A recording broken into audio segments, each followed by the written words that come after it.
नमस्कार, मैं काजल सिंह। स्वागत है आपका बॉलीवुड काना फूसी में। कहते हैं जब देव आनंद कैमरे के सामने मुस्कुराते थे तो पर्दा नहीं बल्कि दिल जल उठते थे।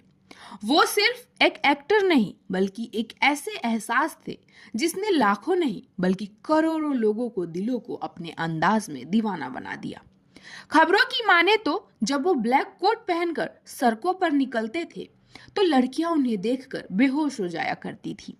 इतना ही नहीं, सरकार को एक वक्त पर उनके ब्लैक कोट पहनने तक का बैन लगाना पड़ा। यानी देव साहब सिर्फ एक एक्टर नहीं, एक इमोशन थे जिसने बॉलीवुड के गोल्डन एरा को परिभाषित किया। लेकिन उनके चार्म के पीछे थी एक डिसिप्लिन और सोच जिसे हाल ही में बॉलीवुड की बेहद ही खूबसूरत अदाकारा मुमताज ने सबके सामने उजागर किया। जी हाँ, बात है बॉलीवुड के उस दौर की जब देव आनंद और मुमताज की जोड़ी बड़े पर्दे पर बिजली की तरह चमकती थी।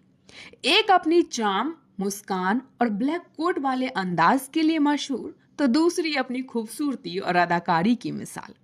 कहा जाता है कि जब देव आनंद कैमरे के सामने आते थे तो लड़कियां उन्हें देखकर सचमुच बेहोश हो जाया करती थी। उनकी फिल्मों गाइड, जवेली थे, जॉनी मेरा नाम और तेरे मेरे सपने ने उन्हें सुपरस्टार बनाया कि हर कोई उन्हें उनके जैसा बनना चाहता था। हाल ही में बॉलीवुड की बेहद ही खूबसूरत अभिनेत्री मुमताज ने देव साहब से जुड़ा एक ऐसा किस्सा शेयर किया जिसने सबको हैरान कर दिया। उन्होंने मुस्कुराते हुए कहा, देव साहब जवान दिखने के लिए कुछ भी कर सकते थे। एक बार तो उन्होंने मजाक में मुझसे कहा, अगर कोई एक्टर मर भी जाए तो उसकी लाश भी अच्छी दिखनी चाहिए। सुनने में अजीब लगता है, लेकिन यही था देव आनंद का चार्म और आत्मविश्वास। मुमताज बताती हैं, देव साहब ने उनसे कहा था, अपने बालों, अपने फिगर और अपने स्टाइल का ध्यान रखो।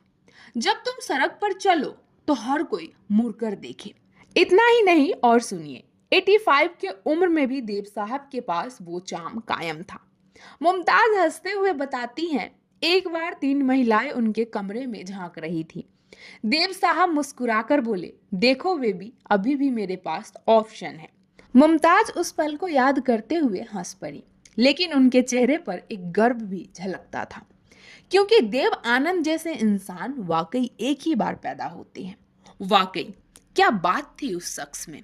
न उम्र उनका आत्मविश्वास कम कर सकी, न वक्त उनका चाम चुरा सका। देव आनंद, वो नाम जो न सिर्फ पर्दे पर बल्कि हर उस दिल में बसते हैं जो स्टाइल, रोमांस और जुनून को समझता है। वो कहते थे, मैं कभी बूढ़ा नहीं हो सकता क्योंकि मेरा दिल आज भी जवान है। और शायद इसीलिए देव साहब आज भी एवरग्रीन अभिनेता हैं। हर फ्रेम में, हर मुस्कान में और हर उस कहानी में जो उनसे शुरू होती है। सो गाइस, आपको कैसी लगी देव आनंद की ये दिलचस्प स्टोरी? अपनी राय हमें कमेंट में जरूर बताइए। और ऐसे ही दिलचस्प किस्से, कहानी और लेटेस्ट अपडेट के लिए बॉलीवुड कानाफूसी के साथ जुड़े रहे और चैनल को सब्सक्राइब करना ना भूलें। धन्यवाद।